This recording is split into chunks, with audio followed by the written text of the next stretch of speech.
السلام علیکم ورحمۃ اللہ وبرکاتہ۔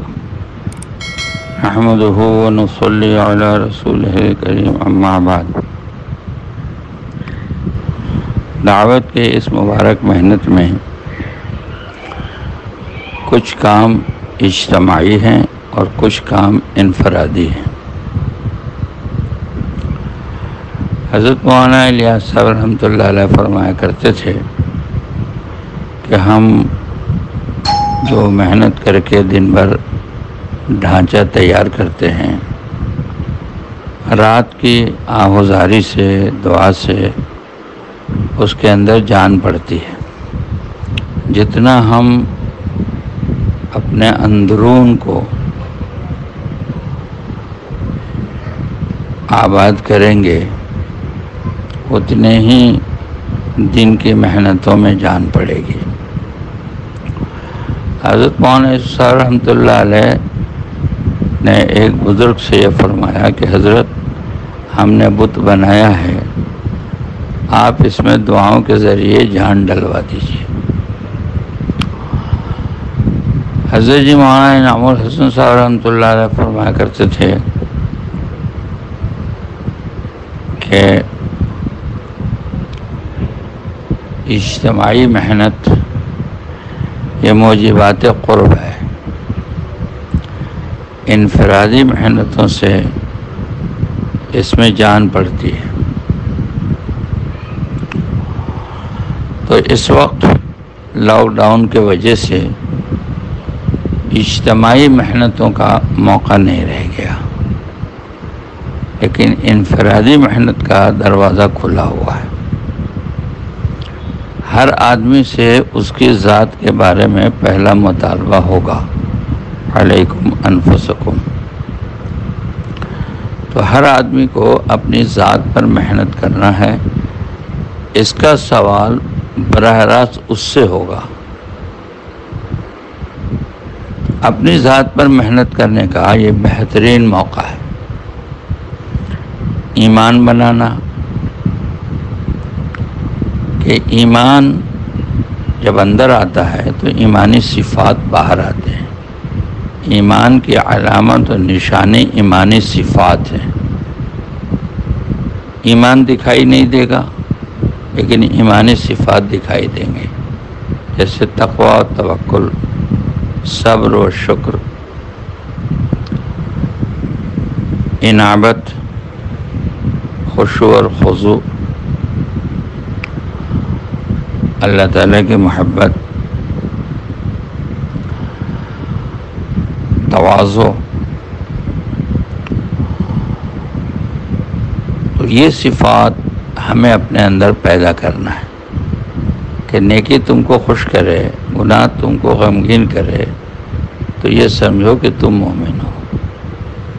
تو اپنے ایمان پر محنت کر کے تقوی اور توکل پیدا کرنا، اللہ پر بھروسہ، اعتماد اور اللہ سے ڈر۔ جب اللہ سے ڈر ہوگا تو آدمی گناہوں سے پرہیز کرے گا۔ ایسی اللہ کی مدد صبر کے ساتھ ہے، ان اللہ مع الصابرین۔ صبر صرف تکلیف اٹھانے کا نام نہیں ہے، بلکہ اللہ کے حکموں کو پورا کرنے میں جو تکلیف ہوتی ہے اس کو برداشت کرنے کا نام صبر ہے۔ شکر پر اللہ نعمت بڑھا دیتے ہیں۔ جس نعمت کا شکر کیا جائے گا وہ نعمت بڑھا دی جائے گی۔ لئن شکرتم لأزیدنکم۔ ایسی انابت ہے، ایسی اللہ کا تعلق ہے، اللہ سے محبت ہے، اللہ کے سامنے رونا اور گڑگڑانا ہے۔ تو یہ صفات اپنے اندر پیدا کرنا ہے۔ گھر میں رہ کے محنت کرنے کا بہترین موقع ہے۔ پھر اپنی نمازوں پر محنت کرنا، کہ نماز ہماری اس نیت باندھنے سے لے کر سلام پھیرنے تک اللہ کے دھیان کے ساتھ ہو رہی ہے۔ ان تعبد اللہ کأنک تراہ۔ نہیں تو اتنا تو ہے ہی کہ اللہ ہمیں دیکھ رہا ہے۔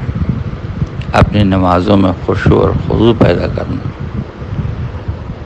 فرائض کا اہتمام، اس اہتمام میں وضو بھی داخل ہے، باقی بھی داخل ہے، نمازوں کو اچھی طرح پڑھنا، اور اس کے ساتھ ساتھ سنن اور نوافل کا اہتمام، کہ جو فرائض کی کمی نوافل سے پوری کی جائے گی، تو نمازوں کا اہتمام، اشراق ہے، چاشت ہے، اوابین ہے، تہجد ہے، خاص طور سے تہجد کا اہتمام۔ بزرگوں سے ہم نے سنا کہ رسول اللہ صلی اللہ علیہ وسلم اگر کسی رات تہجد میں نہیں اٹھ سکے تو دن میں اس کی قضا کرتے تھے، اتنا اہتمام۔ ہمارے لیے نفل ہے لیکن اس کا اہتمام ضروری ہے۔ اسی طرح سے خالی اوقات میں گھر میں ہے، علم پر محنت، اس میں ہمارے بزرگوں کی جو کتابیں ہیں ان کتابوں کا مطالعہ، قرآن ہے، ہمارے بزرگوں کی تفسیر ہے، اس کو پڑھنا، نبی صلی اللہ علیہ وسلم کی سیرت کو پڑھنا، اور جو مفکرین اسلام ہیں، حضرت معالم صاحب رحمۃ اللہ علیہ کتاب، حضرت تھانوی کی کتاب، معالیہ صاحب رحمۃ اللہ علیہ فرماتے تھے کہ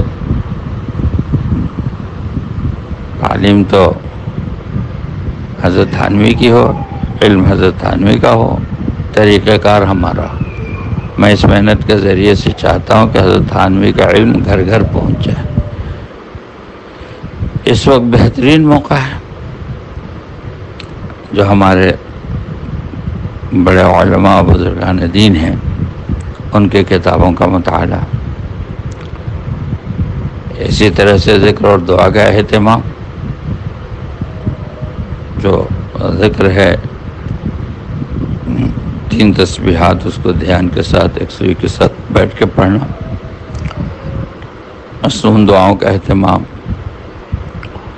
لمبی لمبی دعاؤں کا اہتمام، رات میں دن میں جب موقع ہو، وقت فارغ ہے، لمبی دعا کا اہتمام، اللہ سے رو کر ان حالات میں اللہ کی مدد اتروانا۔ اللہ کی مدد تقوی اور صبر پر آتی ہے، یہ یقینی سبب ہے۔ گناہوں سے پرہیز ہو اور آدمی صبر کرے تو اللہ کی مدد آئے گی۔ ہم اکیلے نہیں ہیں، گھر میں ہم 10 کے ساتھ ہیں، ماں ہے، باپ ہے، بھائی ہیں، بہن ہے، بیوی ہے، بچے ہیں، گھر میں ہم اکیلے نہیں ہیں۔ اس کے لیے ہمارے گھریلو زندگی کا دین۔ دوسری چیز یہ کہی گئی ہے کہ اپنی ذات کے بعد دوسرا سوال گھر کے بارے میں ہوگا، جو براہ راست ہے، کو انفسکم اہلکم نارا، دوسرے سے نہیں پوچھا جائے گا، ہم سے پوچھا جائے گا۔ تو ہم گھر میں اکیلے نہیں ہیں، ہم 10 کے ساتھ ہیں۔ تو گھریلو زندگی کا دین، پھرنے پھرانے میں ہم زیادہ رہے تو معاشرت کا دین، گھریلو زندگی کا دین ہم سے چھوٹ گیا، حقوق ادا نہیں ہوئے۔ یہ بہترین موقع ہے کہ ہم اپنے گھر کے لوگوں پر محنت کریں۔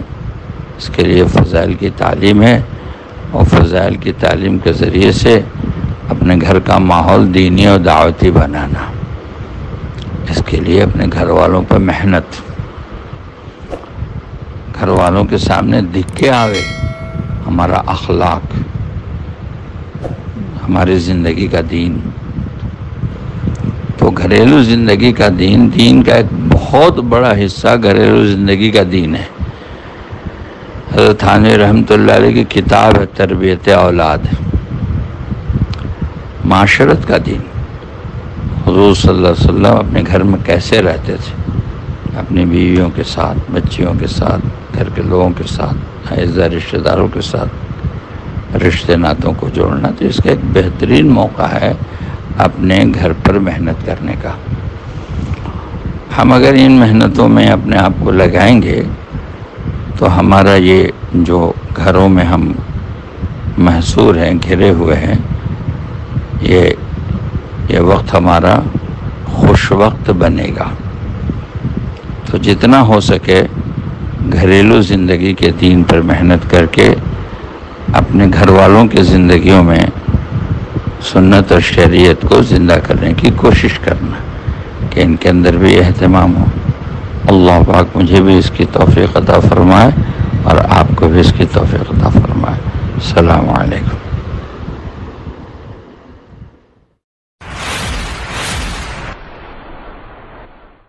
حق نگر حق نما پیشوا اے حبیب